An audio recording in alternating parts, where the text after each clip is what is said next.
Darius Webb was 42 years old, and until that Thursday evening, he believed the house he built with his own hands was the safest place he'd ever known.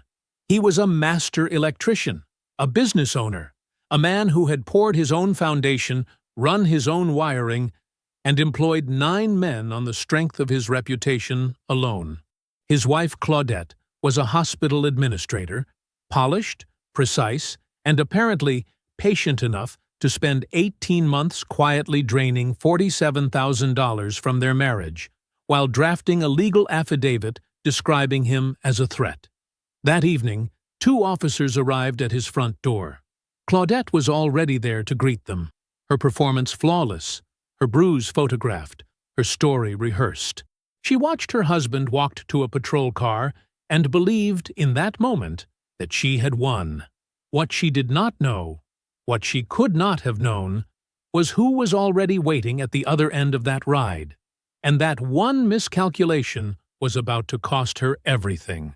Before we jump into the story, comment where in the world you are watching from and subscribe, because tomorrow's story is one you need to hear. The coffee was done before 6. Darius Webb didn't need an alarm. Never had. He was up with the light, moving through the kitchen in his undershirt and work pants, boots already laced. The coffee maker gurgled and hissed in the corner while he stood at the window over the sink, looking out at the backyard. His backyard. His yard, behind his house, on his land. He'd poured the foundation for this place himself. 4 years ago, on a cool October morning, he and his crew had stood in the dirt and watched the concrete settle into the forms he'd measured and laid 3 times over. He ran every circuit in the walls. He'd picked the outlets, the fixtures, the breaker panel. He knew where every wire lived inside every wall of this house, the way he knew his own name. He wrapped both hands around his mug and took a slow sip. The kitchen was clean and quiet. Oak cabinets he'd sourced himself. Countertops the color of storm clouds. A row of hooks near the back door holding his jacket, his keys, and a worn leather bag with his truck paperwork and crew schedules tucked inside. Everything in its place. Everything accounted for. That was how Darius moved through the world. Measure it. Check it. Know it cold before you commit. He'd built Webb Electrical Solutions the same way. Started with 1 truck, a journeyman's license, and a reputation for showing up when he said he would. 9 years later, he had 9 men on payroll and 3 contracts with county school districts that renewed like clockwork because the work was always right and the paperwork was always cleaner than anyone expected. His hands showed every year of it, rough across the palms, a burn scar on the back of his left hand from a job in 2019 that he never talked about. He wore them without apology. He coached the East Side Raptors on Saturday mornings. 12 kids, ages 10 to 13, who needed someone to show up. He wasn't the loudest voice on that court. He didn't have to be. He heard Claudette's alarm go off upstairs, then the shower, then silence. He refilled his mug and started reviewing Saturday's crew schedule at the kitchen table, one finger tracing down the column of names. Jalen on the Mercer High job. Theo and Darnell finishing up the gymnasium panel at Roosevelt. Everything in order. Claudette came downstairs 20 minutes later, already fully assembled. That was the word for it. Assembled. Silk blouse, pressed slacks, hair done, a light scarf at her neck that probably cost more than Darius spent on groceries in a month. She was a beautiful woman. Had always been a beautiful woman. He'd never taken that for granted. Even now. She poured herself half a cup of coffee, scrolled something on her phone, and leaned against the counter. "Late night again?" Darius asked. "Initiative meeting got pushed to 6, she said, still reading the screen. "Dr. Harmon keeps changing the time." It was a real answer. It technically addressed the question. It didn't actually say anything. Darius nodded and looked back at his schedule. This had been the rhythm for a few months now. Not fights, not coldness exactly. More like a frequency shift, something in the signal that wasn't quite right. She came home later than she used to. She kept her phone face down on the nightstand. When he talked about work, she listened the way a person listens when they're thinking about something else. He noticed. He filed it. He didn't touch it yet. An electrician doesn't yank a wire just because it flickers. You watch it first. You figure out what's on the other end. His phone buzzed on the table. Roland. He picked up on the second ring. "You up early or still up late?" "Man, I went to bed at 10 like a grown adult," Roland said. The laugh in his voice was immediate. "You're the one who probably been awake since 5 running calculations." 5:15. Lord. Roland exhaled through a grin. "Look, I'm calling because Mama called me, which means she's been trying to reach you and you haven't called her back. I talked to her Sunday." "It's Tuesday, Darius." Darius smiled at his coffee. "What does she need?" "She's doing that birthday dinner thing and she wants to know if you're bringing anything, or if she has to plan around you showing up empty-handed again." "I brought rolls last year." "Store-bought rolls. They were good rolls." Roland laughed. A full, easy sound. Darius could picture him exactly. Leaned back in his chair, uniform crisp. The same face their mother had given both of them, but arranged with a little more authority on Roland's version. Chief of Police of Crestwood County. The kind of title that sounded important because it was. He wore it the same way he wore everything, like he'd earned it, not like he was showing it off. They talked for another few minutes. Nothing heavy. Roland had a city council presentation Thursday that he was already tired of preparing for. Darius told him about the Roosevelt Gymnasium job running a day behind schedule. They settled on Sunday for the birthday dinner, and hung up easy, the way they always did. Darius set his phone down and carried his mug to the sink. He almost didn't check the printer. He did it out of habit. He was expecting an invoice to come through from a supplier, and the printer sat on the small desk between the kitchen and the hallway. He glanced at the output tray on his way past. There was a single sheet in it. He picked it up. It wasn't his invoice. It was a page from what looked like a longer document, the bottom of one page, maybe, or the middle of something. The text was dense, formatted like legal language. His eyes moved across it, the way they always moved across a new document. Quickly first, then slow where something caught. His name caught. Darius A. Webb, respondent. His eyes moved again. Slower now. Petition for exclusive occupancy of the marital residence. A court name, a case number. A filing date that was 3 weeks ago. Darius stood still for a moment. The refrigerator hummed. Somewhere upstairs, Claudette's heels clicked once across the hardwood floor. He read the page again, all the way through. Then he folded it in half, and in half again, and slid it into the breast pocket of his work shirt. He walked back to the kitchen. He picked up his mug. He finished his coffee. He didn't say a word. He didn't say anything that night. He didn't say anything the next morning either.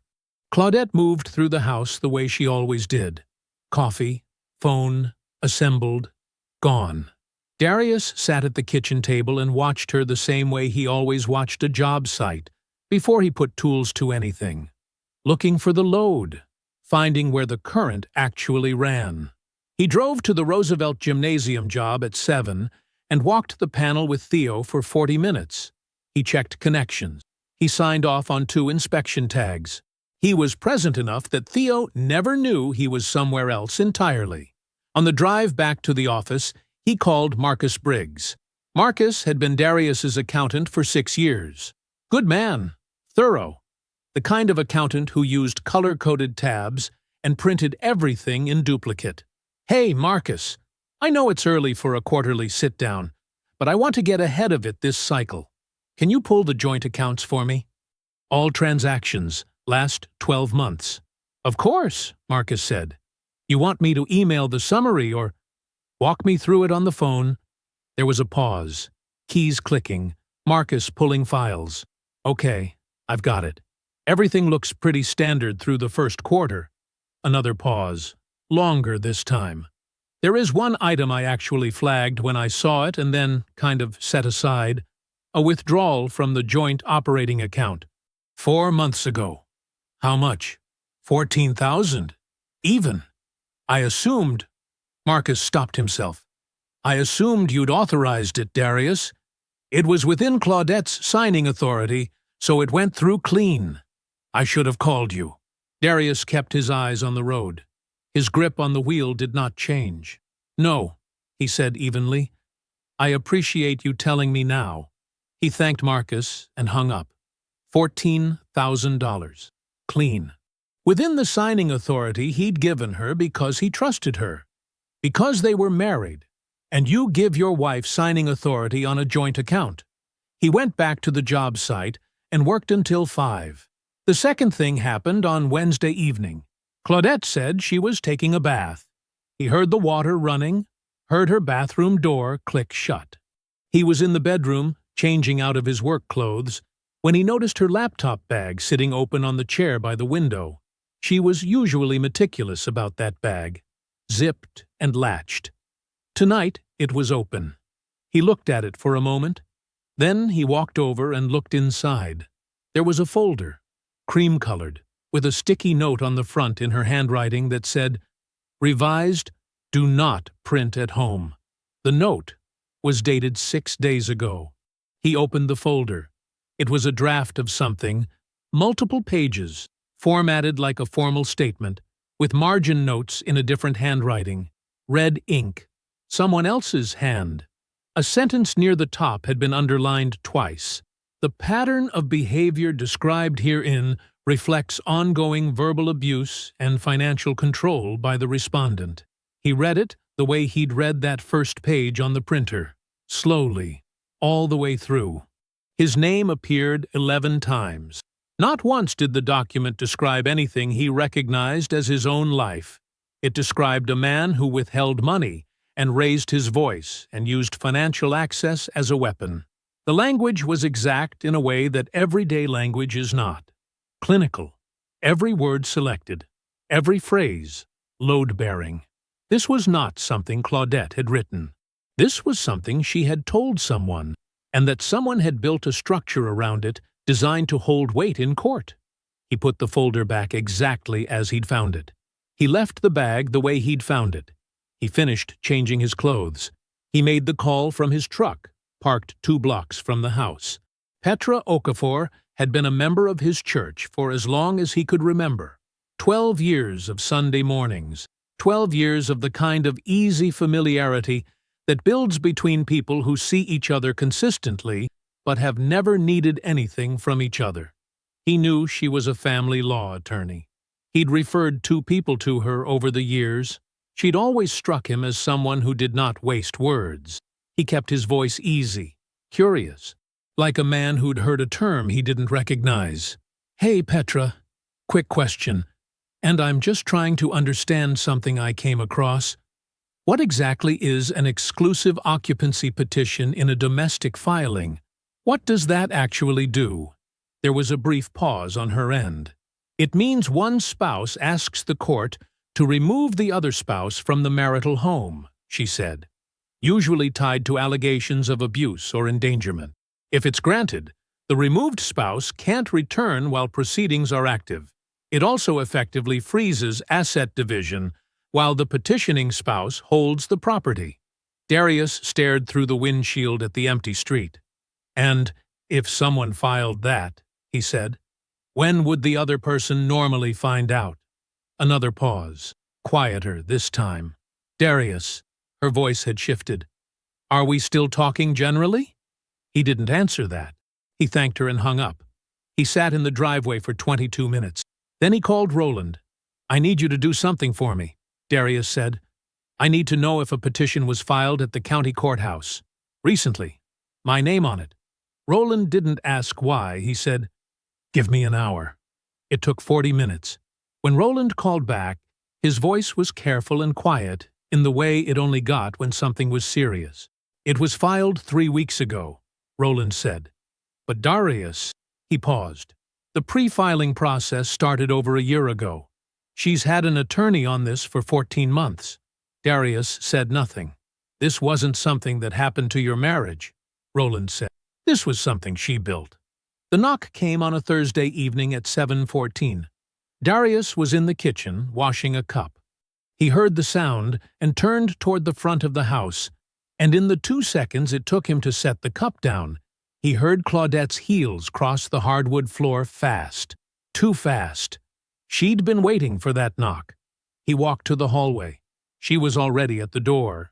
2 officers stood on the front step. Young, professional. One of them had his hand up, mid-knock, when the door swung open. Claudette filled the frame, and the performance was immediate. Her voice caught on the first word. Her hand went to her collarbone. Her eyes were wet in the way eyes get when someone has spent time thinking about how wet they should be. "Thank God," she said. "Thank God you're here." Darius stood in the hallway and watched. She told them he'd threatened her, that she'd been scared all evening, that she hadn't known what he was going to do. One of the officers, the taller one, with a notepad already open, asked if she'd been hurt. Claudette pulled back the sleeve of her cardigan. There was a bruise on her forearm, dark purple, slightly yellowed at the edges. Real enough. Darius looked at it. He had not put it there. "Ma'am," the officer said, "we'll need to speak with your husband." She stepped aside. Her expression was composed now, arranged into something that was supposed to look like reluctant necessity, like a woman doing a painful thing because she had no choice. Darius stepped forward before they called for him. He was calm, both hands visible. He answered their questions in full sentences, without rushing, but the protocol was what it was, and he understood that better than most. One of the officers touched his arm, gently but with purpose, and said, "Sir, we're going to need you to come with us." He did not argue. He reached back and got his jacket off the hook by the door. He put it on slowly. Then he walked out ahead of them, down the front steps and across the driveway toward the patrol car. And he did not look back at the house, but he heard her. She had stepped out onto the front step, arms wrapped around herself, watching. One of the neighbors, Mrs. Calhoun, 2 doors down, was standing at the edge of her driveway in the evening dark. Claudette didn't look at her. She looked at Darius. Her face, to anyone watching, said, "This hurts me." It didn't. Darius saw it in the half-second before he ducked into the back seat. The set of her jaw, the stillness behind the performance, the expression of a woman who had just completed a task. It was relief, clean and quiet as a switch being thrown. The patrol car pulled away. The officer in the passenger seat ran Darius's name at 7:22 p.m. He stared at his screen for a moment. Then he said something quietly to the driver. The driver glanced in the rearview mirror. Neither of them said anything to Darius. They did not take the route toward the county booking facility. The conference room at the 3rd Precinct was plain and fluorescent lit. A rectangular table, 6 chairs, a whiteboard with old marker smears that hadn't fully erased. It smelled like burnt coffee and recycled air. Roland was already there when they brought Darius in. He was sitting at the far end of the table in plain clothes, dark jacket, no tie. He stood when Darius entered, and the officer who'd escorted him nodded once at the chief and pulled the door shut behind him. The brothers looked at each other. Roland said, "You okay?" "I'm fine," Darius said. He pulled out a chair and sat down. "Tell me what we have." Roland sat back down across from him. He folded his hands on the table and spoke in the measured, factual way he used when there was real information to deliver. "The disturbance call came from a prepaid phone," he said. "Kwame flagged it when the report came in. The call was made from a number with no registered owner." Darius nodded once. The responding officers noted it in their report. Roland continued. "Her demeanor at the door was—" He paused, choosing the word carefully. "Inconsistent. She was composed in a way that didn't line up with someone who'd just called in fear. And the bruise? Documented. But here's what else is documented. 11 years. No prior calls to this address. No incident reports. No medical records. No witness statements. Nothing. Roland let that sit for a moment. There is no basis to hold you. You're not being charged. You're not being booked. Darius looked at the table. He exhaled slowly through his nose. She's at the house right now, Roland said. She thinks you're in a cell. He said it simply, without satisfaction in it. Just the fact of it, laid flat on the table between them. Darius looked up at his brother. Roland drove him to their mother's house. Yvonne didn't ask what happened. She looked at her son's face in the doorway, then at Roland's behind him, and she turned and went to the kitchen. By the time they sat down, there were 2 cups of coffee on the table. Darius wrapped both hands around his cup. He looked across the table at Roland. "Tell me everything she did," he said. "All of it." His voice was quiet and completely steady. "Then I'll tell you what I'm going to do about it." Petra Okafor's office was on the 3rd floor of a building that smelled like carpet cleaner and old paper. The waiting area had 2 chairs and a ficus that had seen better days. Her assistant, a young woman with wire-rimmed glasses, waved Darius through without him having to give his name. Petra was already standing when he walked in. She was a compact woman, dark-skinned and sharp-eyed, with natural hair pulled back and reading glasses pushed up on her forehead like she'd just set something down. Her desk was organized in a way that communicated she did not tolerate disorder. Stacks separated by color-coded tabs, 2 legal pads with notes already on them. A pen she kept picking up and putting back down. She shook his hand. Firm. Direct.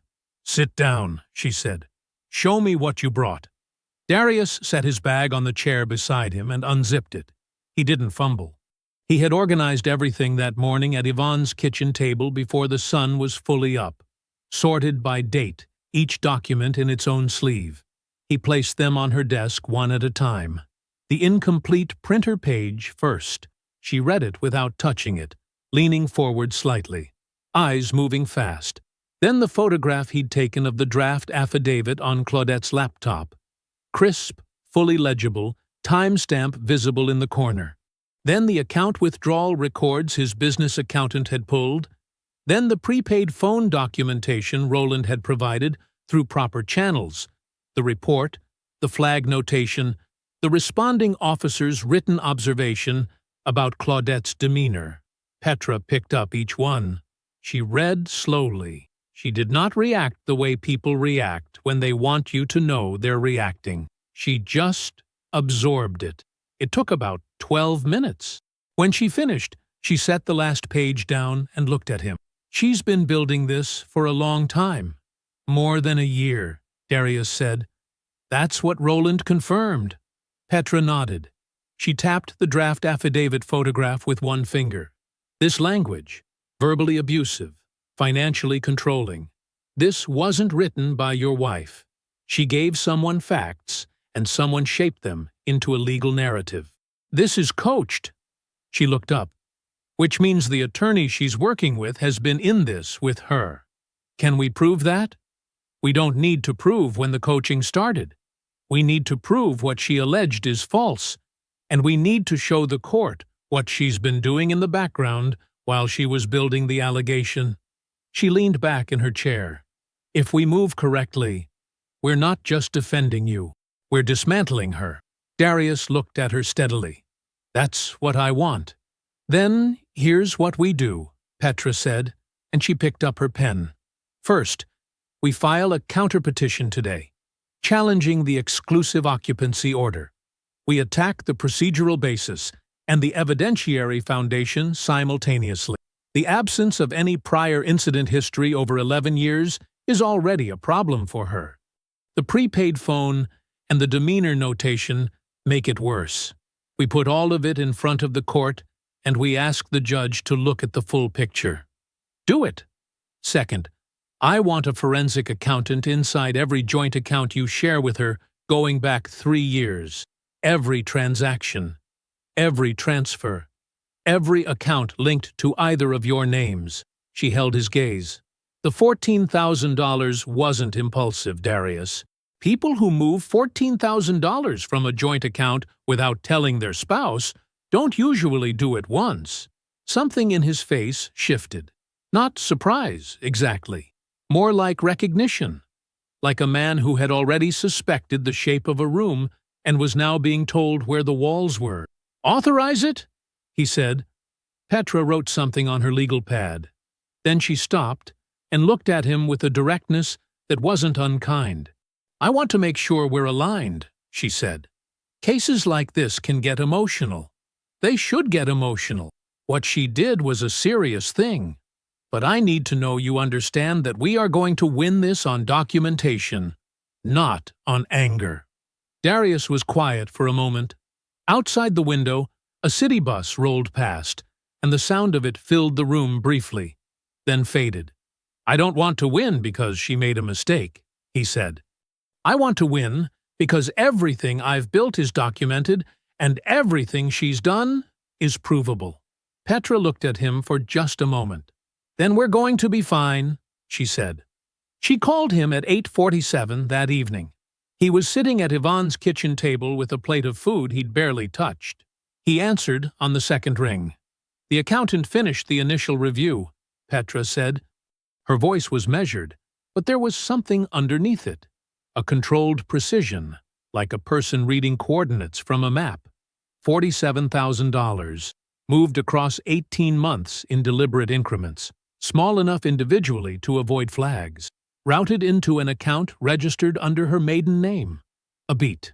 "An account you have no record of?" Darius said nothing. "The 14,000 wasn't a mistake," Petra said. "It was the last transfer." She completed the move and filed the petition within the same window. "The timing is not a coincidence." He sat very still. "Darius." "Keep going," he said. He set the phone on the table when the call ended and looked at the wall for a long moment. Then he picked up his fork. Across town, Claudette sent a text from her couch, legs curled beneath her, the house quiet around her, the television on low. She had heard from her attorney that Darius had been released on what they called a technicality, a flag in the system, some procedural thing. "He'll fold," she typed. "He doesn't know how to fight this kind of battle." She put the phone face down on the cushion beside her and reached for her wine. She did not know that a forensic accountant had been inside 18 months of her financial history since 2 o'clock that afternoon. Sunday dinner at Yvonne Webb's house was not negotiable. It had never been negotiable. Not when Roland made chief. Not when Darius opened his business. Not when Claudette had once suggested, delicately, that perhaps they didn't need to drive 40 minutes across town every single Sunday, to which Yvonne had said nothing, smiled warmly, and served the same woman 3 helpings of her sweet potato casserole, because Yvonne Webb understood that graciousness and firmness were not opposites. Darius pulled into the driveway at 4:15. The smell hit him before he reached the porch. Roasted chicken and something sweet. Cornbread, probably. Roland's car was already there. Through the front window, Darius could see the blue flicker of the television in the corner and his mother moving past it toward the kitchen. Some things did not change. That was the point of them. Dinner was dinner. Roland talked about a county budget meeting that had apparently tried his patience. Yvonne asked about 2 of Darius's employees by name, Marcus and the young one, Deshawn, because she remembered everyone Darius had ever mentioned, and asked about them with the consistency of a woman running a quiet internal database of people she had decided to care about. Nobody talked about Claudette. Not during the meal. Afterward, Roland took his coffee to the living room. Yvonne and Darius stayed at the table. That was the way it had always worked. She poured him a cup without asking, the way she always did, and sat down across from him. She was 68 years old, and had the kind of face that had earned every line on it. Her reading glasses were on the table next to a folded dish towel. She looked at her son the way she had always looked at him, like she could see past whatever he was presenting and straight to the actual situation. "You're holding up," she said. It wasn't a question. "I'm holding up," he said. She nodded. Like that confirmed something she already knew. She wrapped both hands around her mug. "I want to say something to you," she said. "I want you to let me finish before you say anything back." Darius looked at her. "Go ahead." I never trusted her. She said it plainly. No relish in it. No apology either. Not from the beginning. "I want you to know that's not me saying I told you so, because I didn't tell you. I kept it to myself, and I kept it to myself because I had no proof of anything, and you were building a life with this woman, and you didn't need your mother's feelings about it. You needed to find out for yourself." She paused. "But I want you to know what I saw." Darius said nothing. He waited. "The way she looked at this house," Yvonne said. "Your house. She never looked at it the way you did. You looked at it like something you'd made with your hands. She looked at it like something she was keeping track of." She turned the mug slightly on the table. "I noticed it the first time she walked through it and started asking about square footage and comparable properties in the area. I thought maybe that's just how she was. Practical." Yvonne shook her head once. It wasn't practicality. It was inventory. The kitchen was quiet. The refrigerator hummed. From the living room came the low murmur of Roland's television. Yvonne stood up. She walked to the hallway without explaining herself, and Darius heard her bedroom door open, the soft pull of a dresser drawer. Then she came back. She set a manila folder on the table in front of him and sat down. He looked at it, then at her. "Open it," she said. Inside, 3 greeting cards, still in their envelopes, written in Claudette's careful, looping handwriting. A folded piece of lined paper. A note in Yvonne's own hand, dated, precise, 3 paragraphs, and a single handwritten letter from Claudette. 2 pages, the tone of it shifting somewhere between persuasion and pressure. Darius read slowly. He read the note his mother had written to herself first. The date at the top was 8 months ago. The handwriting was steady and unhurried. It described in plain language a conversation. Claudette had come to Yvonne privately, without Darius, and asked whether Yvonne thought it might be a good idea for Claudette to take over the management of Darius's business accounts. She had framed it as getting him more organized, lightening his load. She had said Darius worked too hard to also be managing the financial side of things. Yvonne had said no. The note recorded that Claudette smiled, said she understood, and changed the subject. The letter, sent about 5 weeks later, revisited the idea with a longer argument. More reasons, a gentler framing. Darius read every word of it. She came back a 3rd time, Yvonne said. In person. About a month after that letter. She had a whole explanation ready. Something about tax efficiency. Yvonne looked at her son steadily. "I said no again. I wrote that down too. It's on the back of the 2nd card there." Darius turned the card over.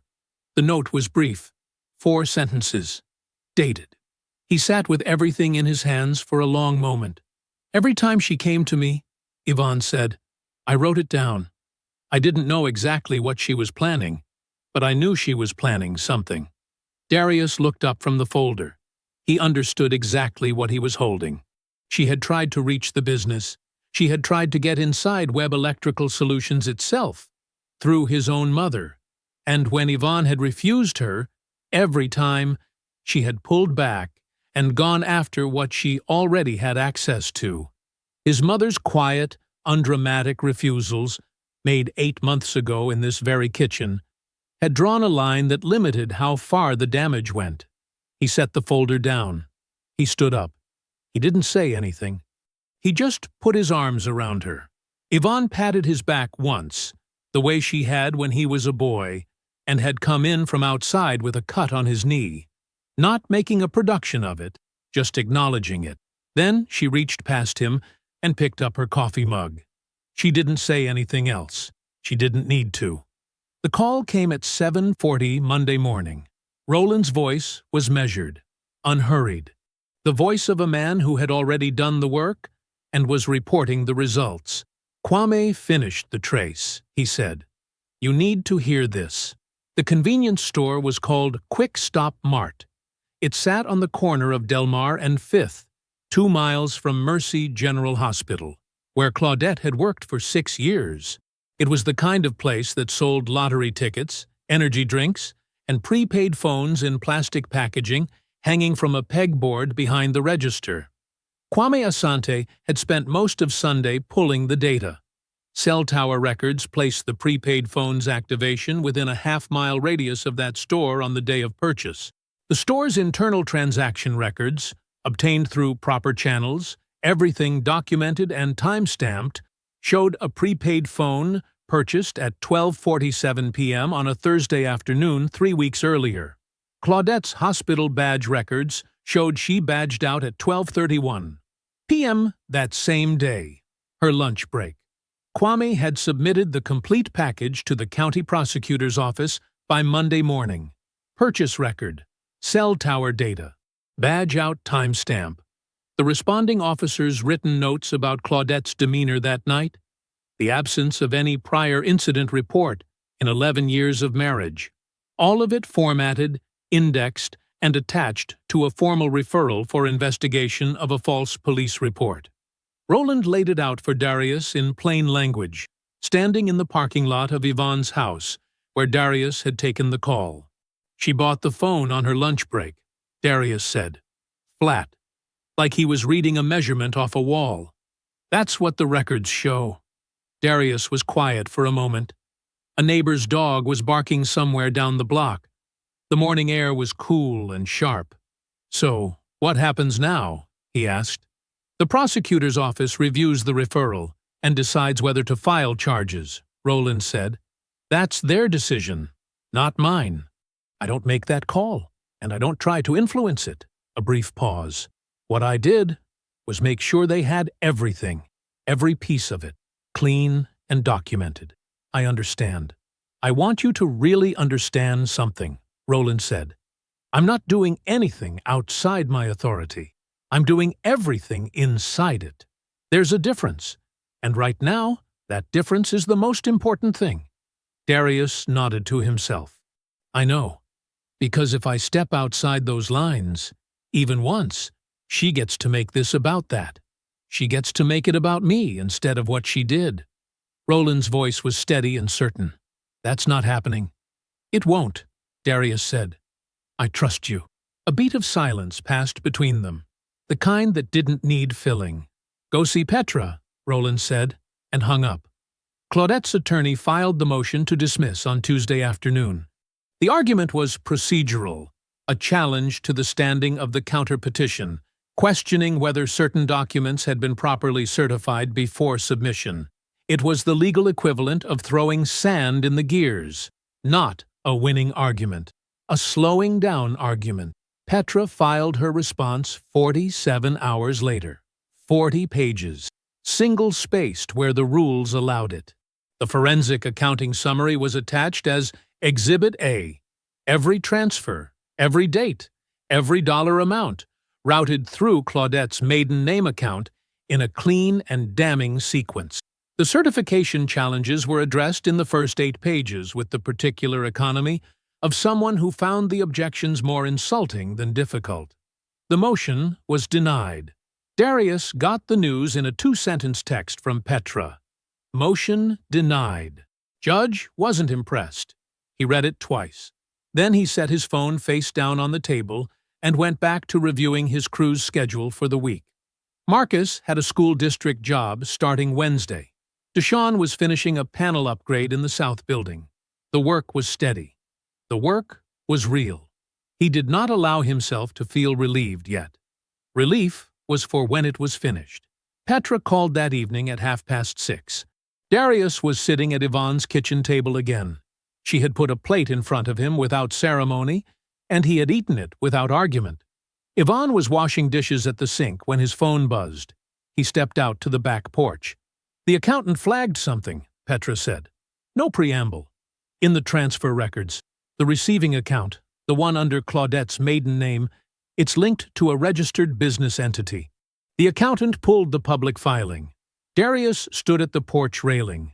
The backyard was dark and still. The old pecan tree his father had planted was just a shape against the night sky. The entity lists two principals, Petra said, Claudette Fontaine-Webb, and a man named Gregory Adair. Something went very still inside Darius. He knew that name. Gregory Adair had submitted a bid 2 years ago on a county school district job, a subcontracting bid that Darius had reviewed personally and declined. The pricing was off, and the references hadn't checked out. Darius had moved on without a second thought. "There's no documented professional relationship between Adair and Claudette," Petra said. "None we can find. This money didn't go into a private account, Darius. It went into a joint venture. With him. The pecan tree was still. The backyard was still. Everything was still." He stood with the phone pressed to his ear for a long moment. "Add it to the file," he said. Darius was in the offices of Harmon & Cross by 8 o'clock Tuesday morning. Gerald Harmon had handled Webb Electrical Solutions business filings for 4 years. He was a compact man in his late 50s, with reading glasses he wore on the end of his nose, and a habit of listening with his hands folded flat on his desk. He did not waste words. Neither did Darius. Darius laid out what he needed. Gerald listened without interrupting. The restructuring was straightforward from a legal standpoint. A properly executed reclassification of the business as a sole member LLC with a formal operating agreement, filed before any court order could reach far enough to complicate the company's standing as a marital asset. It was permissible. It was procedurally clean. Gerald had done similar work a dozen times before. "You're not hiding anything," Gerald said, reviewing the documents Darius had brought. "You're just making sure what's yours is clearly defined." "That's exactly right," Darius said. Gerald looked at him over the reading glasses. "You built this company on your own, before the marriage?"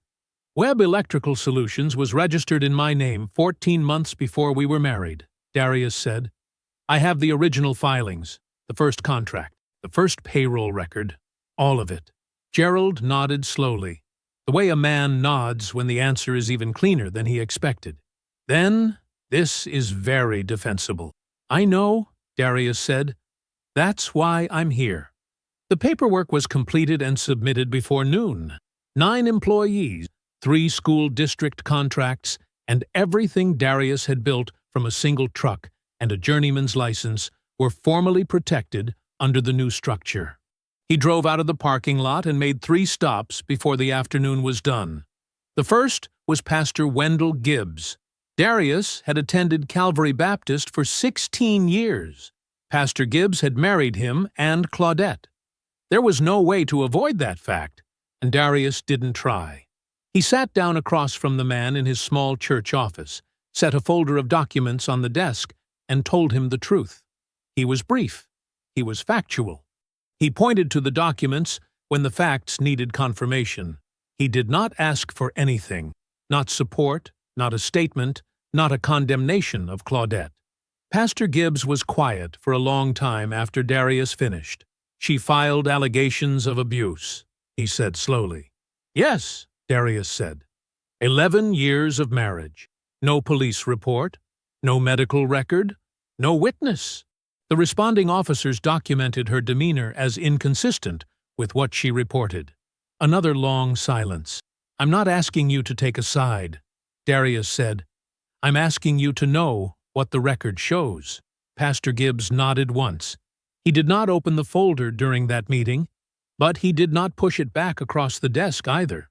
The second stop was Calvin and Dorothea Reeves, a couple who had lived 2 streets over for 9 years, who had shared holiday dinners with Darius and Claudette half a dozen times, and who Calvin had once helped Darius rewire an outbuilding on a Saturday morning just because he asked.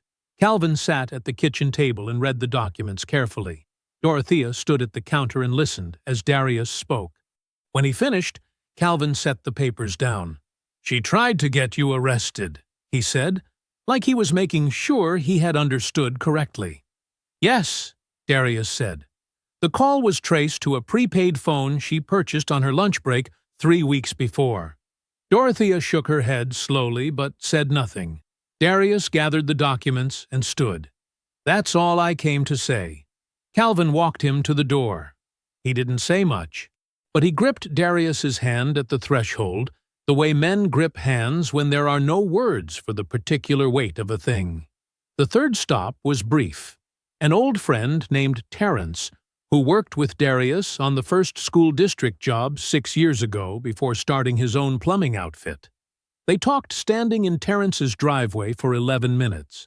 Terence looked at 2 documents, asked one question, and got a direct answer. "Whatever you need," Terence said. "I don't need anything," Darius said. "I just wanted you to know." He drove past the house at 4:45. He did not slow down more than traffic required. The lawn was trimmed. Claudette's car was in the driveway. The porch light he'd installed himself, a brushed nickel fixture he'd sourced from a supplier in Atlanta, was on, even though it was still daylight. He cataloged what he needed to catalog. The roof he'd replaced 3 years ago. The detached garage that held 2 pieces of his equipment. The side gate he'd built by hand the summer before last. He noted these things the way he noted anything that belonged in a set of records. Then he drove on. Petra called at 7:30. "The court has scheduled the consolidated hearing," she said. "Exclusive occupancy petition, counter-petition, forensic accounting, the false report referral. All of it together. One proceeding." "When?" Darius asked. 10 days. "All right," he said. "Darius." A brief pause. "You're ready?" "I know," he said. "Thank you, Petra." He ended the call, brushed his teeth, and went to sleep in his childhood bedroom at Yvonne's house. The twin bed, the old wood dresser, the track ribbons still pinned to the corkboard above the desk, exactly as she had always kept it. He slept without difficulty. Claudette arrived at the Crestwood County Courthouse at 8:45 in the morning. She wore a deep burgundy blazer over a cream blouse, understated, professional, chosen with the same care she applied to everything that required an audience. Her attorney, a silver-haired man named Brandt, who had been in family law for 22 years, walked beside her across the parking lot. They spoke in low tones. Brandt carried a leather portfolio under his arm. Claudette carried nothing. That was also a choice. She was composed. She had been composed through all of it. Through the counter-petition, through the forensic accounting notice, through the motion denial. Brandt had told her the accounting was a problem. She had absorbed that and recalibrated. There were explanations for the transfers. There were always explanations. She had been explaining things her entire professional life, and she was good at it. She pushed through the courthouse doors and did not look back at the parking lot. She did not see Darius's truck 2 rows over. Darius arrived with Petra at 8:50. He wore a dark gray suit he'd had for 4 years, pressed and clean. No tie. His hands were as they always were, slightly rough at the knuckles, calm at his sides. Petra carried a document case that was heavier than it looked. She had been in family court enough times to walk without hurrying and without performing calm. She simply was calm, the way people are calm when they know exactly what they have. Roland was already inside. He was not there in any official capacity. He was there as a man who wanted to watch the truth be read into a court record. He sat in the 3rd row of the gallery in civilian clothes, dark jacket, no badge visible, and he nodded once when Darius came through the door. Darius nodded back. They did not need more than that. The Honorable Judge Patricia Morrow had presided over family court in Crestwood County for 19 years. She was a small woman with close-cropped gray hair and reading glasses on a beaded chain, and she had the particular patience of someone who had heard every variety of human deception and stopped being surprised by it long ago. She called the consolidated matter at 9:05 without preamble. Claudette sat very still at her table. Darius sat at his. Petra stood when it was time, and she did not raise her voice once. She began with the abuse allegation, the foundation of Claudette's petition, the reason 2 officers had appeared at a residential address on a Thursday evening, the basis for the exclusive occupancy claim. She placed the first exhibit before the court: 11 years of marriage and a complete absence of any prior incident report. No police contact, no emergency room record, no documentation from any physician, counselor, or witness. Nothing. She let the silence sit on that for a moment before she moved to the next page. The second exhibit was the prepaid phone, purchase receipt from a convenience store 2 miles from Crestwood General Hospital, cell tower data placing the device in that exact location, and the badge-out record from Claudette's own employer showing she had left the building during her lunch break on the same day, at the same time. Brandt objected to the phone records.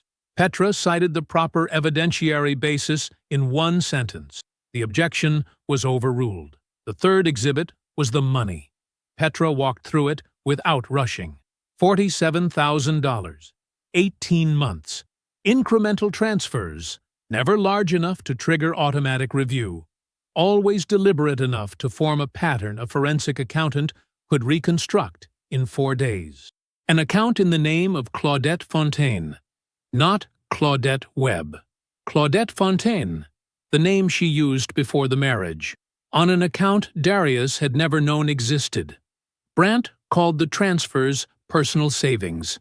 Petra put the transfer log on the overhead display and showed the dates alongside the petition pre-filing timeline. The first transfer occurred 6 weeks after Claudette made her first appointment with Brandt's office. She did not editorialize. She let the dates speak. The fourth exhibit was Gregory Adair. She presented the business entity documentation simply and completely. The formation papers, the 2 listed principals, the account routing that matched the destination of Claudette's transfers. She noted, without inflection, that Adair had no registered professional relationship with Claudette, and that the entity had been formed 22 months ago, 9 months before Claudette filed her petition, and at the same time, the transfers began. Brandt challenged the relevance. Petra said 4 words. It goes to intent. Judge Morrow looked down at the documents. She looked at them for a long time. Then she took off her reading glasses, set them on the bench, and looked directly at Brandt. "Counsel," she said, "the formation date on this business entity," she tapped the document, "predates your client's petition filing by 9 months. Walk me through the innocent explanation for that timeline." Brandt opened his mouth. What came out was not an answer. It was the scaffolding of an answer, qualifications and characterizations and procedural deflections, and every word of it landed in the courtroom like something hollow. Judge Morrow waited until he stopped talking. Then she turned back to the documents. The exclusive occupancy petition was denied. The false report matter was formally referred to the county prosecutor's office. The forensic accounting findings were entered into the divorce proceedings as documented evidence of marital waste and financial misconduct. The house, the one Darius had poured the foundation for, run the electrical through, picked the fixtures for, would be sold as part of the settlement. Neither party would retain it. Claudette did not cry. She did not stand up and argue. She did not do anything dramatic. She simply went still, the way a performance goes still when there is no longer an audience to perform for. The composure was still on her face, technically, but something underneath it had given way. Her hands, folded on the table in front of her, were the only honest thing in the room. 11 months of planning, 18 months of transfers, 11 years of marriage. All of it documented, all of it read aloud. All of it now part of a permanent court record that she could not revise or reframe or explain her way out of. Judge Morrow closed the file. The courtroom emptied slowly. Brandt gathered his portfolio and spoke to Claudette in low, clipped tones near the defense table. Whatever he said, she received it without expression. He left first. Out the side door, efficient, the exit of a man who had already moved on to the next billable matter. Darius stood near Petra and Roland at the back of the room. "Give me 5 minutes," he said. "Just 5. in the corridor. Petra looked at him. Not a warning look, not a concerned look, just a clear one. 5 minutes, she said, and stepped toward the gallery exit. Roland held Darius's eyes for a moment, the way only older brothers do, measuring something, deciding something, and then nodded once. "I'll be at the end of the hall." He left without another word. The corridor outside courtroom 4 was long and institutional. Cream-colored walls, fluorescent lights that buzzed faintly if you listened for them, a row of wooden benches along one side, the kind that had absorbed 40 years of difficult days. Claudette was standing near the far bench when Darius came through the door. Her blazer was still on, still straight. Her posture was still correct, but there was something gone from her, some underlying current that usually ran through the way she held herself. She looked like a building after the power has been cut, the structure still standing, the lights out. She saw him come through the door. She did not move toward him. She did not move away. Darius walked to where she stood. He stopped close enough to speak without raising his voice, which he did not raise. "I know all of it," he said. "Not pieces of it. All of it." His voice was level, unhurried. "The account in your maiden name, the 18 months of transfers, the timing, how you started moving money the same month you first sat down with Brent." He paused. "Gregory Adair, the business entity the two of you filed together 22 months ago. I know what the money was for, and I know where it was going." Claudette's jaw was set. Her eyes were on him, steady. "He's under financial investigation now," Darius said. "Right alongside you. The same documentation Petra put in front of Judge Morrow this morning has already been reviewed by the prosecutor's office. Whatever the two of you were building, it's not going to be built." Something moved through Claudette's expression. Not guilt, not quite. More like the recalculation of a person who has just discovered the board they were playing on was larger than they understood. She opened her mouth. "Darius, I'm not done," he said. Quiet, flat, final. She closed her mouth. "The house gets sold." He said it plainly, the way you state a fact that exists independent of how anyone feels about it. "Court order. Neither of us lives in it. You don't get to walk into something I built and call it yours. That's done." He looked at her directly, not with heat, not with the particular anguish of a man who still wanted something from her, just with clarity, the way a man looks at something he has already finished grieving. "You thought you knew what I was," he said. "You only ever knew what I let you see." He held her gaze for one more second. Then he turned and walked away. Behind him, Claudette stood on the polished corridor floor, with her hands at her sides, and the careful, practiced composure of 11 years dissolved into something she had no performance left to cover. Brant was gone. The courtroom was empty. There was no one to read her expression, and no version of events left to shape. She said nothing. There was nothing to say. There was no audience left to say it to. At the far end of the corridor, Roland was waiting. He was standing with his hands in the pockets of his dark jacket, his back straight the way it always was. When Darius reached him, Roland looked at his brother's face for a moment, the same measuring look from before, and whatever he found there settled him. He put his hand briefly on Darius's shoulder, firm, steady. The touch of a man who had been in that building every step of the way, without ever stepping in front of the man who needed to walk through it himself. They turned and walked toward the courthouse exit together. Neither one of them said anything. The afternoon light came through the glass doors ahead of them, wide and flat and indifferent, the way autumn light is in Crestwood County, like it has no opinion about what just happened and never did. They pushed through the doors. They walked out into it. 14 months is enough time to know what you lost. It is also enough time to know what you never actually had. Darius had figured out the difference somewhere around month 3, sitting in Yvonne's kitchen with a cup of coffee going cold in front of him, looking at nothing in particular. The house, the one he had poured and framed and wired and finished with his own hands, had been sold in accordance with the court order.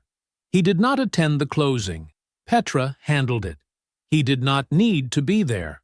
He had already said goodbye to it the evening he drove past and kept going. What he grieved was not the structure. What he grieved was the version of himself who had believed the life inside it was real. He gave himself time to grieve that. Not a dramatic amount, not a performed amount, just enough. Then he bought land. The site was on a quarter-acre plot off Birchfield Road, set back from the street by a natural tree line. Oak and sweet gum, the kind of trees that had been there long before anyone thought to build near them. The lot had good drainage, solid ground composition, and a grade that would let him orient the main living space toward the southwest. He knew this because he had walked it in 4 different weather conditions before signing the purchase agreement. He had designed the house himself, smaller than the last one, tighter. Every room had a reason for being exactly where it was. The kitchen sat at the back where the morning light came in, long and low and unhurried. The workshop was attached to the garage, not an afterthought, not a closet, a real workspace with proper ventilation, and a 200-amp sub-panel he had already roughed in himself. The front porch faced the tree line. He had not hired an architect. He had drawn the plans at Yvonne's kitchen table over the course of 6 Sundays, refining each iteration until every line on the page reflected an actual decision rather than a default. Yvonne had left coffee at his elbow and asked no questions. She understood what he was doing. She always had. On this particular Saturday afternoon in late October, Darius Webb was on his knees on the subfloor of what would become the kitchen, running conduit alongside Marcus, his lead journeyman, who had been with Webb Electrical for 6 years and had shown up on the site 3 Saturdays in a row, without being asked a second time. On the far side of the structure, Darius could hear Jerome and Calvin working the rough framing on the back wall. The rhythm of hammers, the measured pauses, the occasional exchange of shorthand between men who had worked together long enough to communicate in half-sentences. They had started at 9, after Darius wrapped up Saturday morning basketball practice. His team, 7 boys between the ages of 11 and 13, had won their last 2 games and were developing an understanding of team defense that genuinely impressed him. He had told them so plainly at the end of practice, which was how he told people things he meant. Plainly. He had driven from the gym to the site with a thermos of coffee and a box of sandwiches Yvonne had pressed into his hands on Friday night. "You feed those boys," she had said. Not a suggestion. He fed those boys. Marcus looked over at the conduit run Darius was completing and gave a short, approving nod. "Clean," he said. "It's supposed to be clean," Darius said. Marcus smiled without looking up. "Yes, sir." Webb Electrical Solutions was not the same company it had been 14 months ago. The restructuring Darius had executed before the hearing had formalized what had always been true in practice. The business was built to outlast any single contract, any single setback, any single person, including him. He had set it up that way deliberately. Documented succession protocols, a formal operating agreement, profit-sharing structures for his senior people. He had 2 new hires, both young, both hungry, both exactly the kind of men he had once been. The 4th school district contract had come in on a competitive bid in the spring, the largest of the 4, covering electrical upgrades across 8 buildings over 3 years. He had submitted the bid the week after the hearing. He had been precise about the timing. Some things you do when you need to remember what you are. He knew what he was. The afternoon light began its drop somewhere around 4:30, the way October light does in Crestwood County. Not gradually, but all at once, like a decision. The shadows off the tree line stretched long across the lot. Marcus and the others wrapped up their tools with the unhurried efficiency of men who had done this long enough to know the work would still be there. Monday. "Same time next week?" Marcus asked, pulling on his jacket. "Same time," Darius said. They loaded into their trucks and pulled out. The site went quiet. Darius poured the last of the coffee from his thermos into the cup and sat down on the raw framing of what would become his front porch. The wood was rough under his hands, pressure-treated lumber, solid and unfinished, smelling of sawdust and cold air. Around him, the framework of the house rose clean against the October sky. Beams and joists, and the open lattice of something becoming itself. Not finished, not yet, but honest. Every angle square, every connection sound. He knew, because he had checked each one himself. He was aware of what Claudette's life looked like now, the same way he was aware of the weather in a city he did not plan to visit. Petra had kept him informed of the necessary facts. The county prosecutor had filed charges, filing a false police report, financial fraud within the marriage. Gregory Adair's venture had not survived the investigation. The entity they had built together on the back of 18 months of transferred marital assets had dissolved without ceremony, picked apart by forensic accountants and prosecutors who found it a great deal less impressive than its two principals had. Claudette's position at the hospital remained under administrative ethics review. She had relocated, a county 2 hours south, an apartment, a life that bore no resemblance to the one she had tried to engineer. Darius did not feel satisfaction about this. He did not feel nothing, either. What he felt was closer to the particular stillness of a man who has watched a thing reach its natural conclusion, the way a circuit, properly designed, either holds or fails on its own terms. Claudette's design had failed on hers. He had not needed to destroy her. He had only needed to document himself. He took a slow drink of coffee and looked out over the framework in front of him. The tree line held its color, deep rust and amber, the last of it before the leaves let go entirely. The air was cold and clean and carried nothing with it. Somewhere down Birchfield Road, a truck passed and faded. Then it was quiet again. Just the framework. Just the bones of something new. His land. His design. His hands. He sat with that for a long moment. Then, quietly, to no one, to himself, to the open sky above the framing of his new front porch. Good bones! I hope you enjoyed that one. Be sure to like the video and subscribe so you don't miss the next story. I've picked out 2 more for you that I think you'll really like.